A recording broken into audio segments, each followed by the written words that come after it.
મારી સાથે દેવવ્રત છે, જેનું જન્મ જ આ પેલેસમાં થયું છે અને એનું નામ પણ મહારાવ સાહેબે કચ્છ મહારાવે આપેલું છે, જે અહીંયા જ રહે છે. અને એને કારનો ખૂબ શોખ છે. રુદ્રાણીબેનનો સન છે, આપણે જેને આગળ વાત કરી નથી, તો એ આપણે છે ને મહારાવ સાહેબના કારના કલેક્શન વિશે બધી વાત કરશે. તો દેવવ્રત, તમને આ કાર વિશે પહેલાં તો જણાવો. આપણે આ મારા સાહેબની ફેવરેટ કાર હતી, કોર્વેટ. આ એમને પ્રેઝન્ટમાં લીધી અને દિલ્હીમાં એને મારા સાહેબ બહુ ફર્યા છે, કોર્વેટમાં બહુ ફર્યા છે. પછી અહીંયા લાવ્યા હતા, પછી એમને મોકલી દીધી હતી બધું મોડિફાઈ માટે, ને પછી હવે આવી આ ગાડી અહીંયા.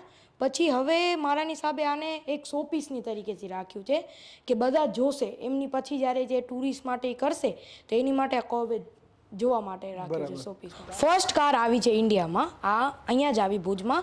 આ મારા સાહેબે બુક એટલે હું એમને જે કહેતો હતો.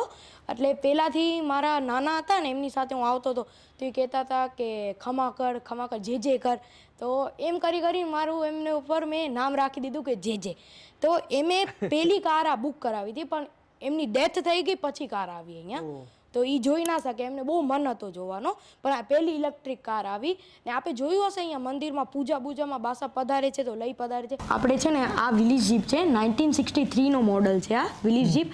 આ તમે જોઈ હશે મારા સાહેબના વિડીયો જેના મતલબ વિડીયો આવતા હતા યુટ્યુબમાં, એમાં ચમર પૂજામાં યુઝ થતી હતી વધારે કરી. એ તો ચાલીને પધારતા હતા પણ યુઝ કરતા હતા, અને એ એમની ગાડી ફેવરેટ હતી ફેવરેટ હતી. એ પેલા પધારે ચાળવા તો પેલા તો લેપર્ડ સાથે જતા, પણ એની પહેલા જ્યારે એ શરૂઆતમાં તો વિલીસ લઈને પધારતા હતા. મારી સાથે વિપુલભાઈ છે, જે આ આખા પેલેસનું બધું સંચાલન કરે છે. આ પ્રાગમલજી સેકન્ડની બગી હતી, જે પરિસ્થિતિ થોડી ખરાબ હતી, પણ હમણાં મહારાણી સાહેબે એને ટોટલ બારે આને મોકલી અને રિનોવેશન કરી, એકદમ જેમ હતી એમ સેમ ટુ સેમ. બરાબર.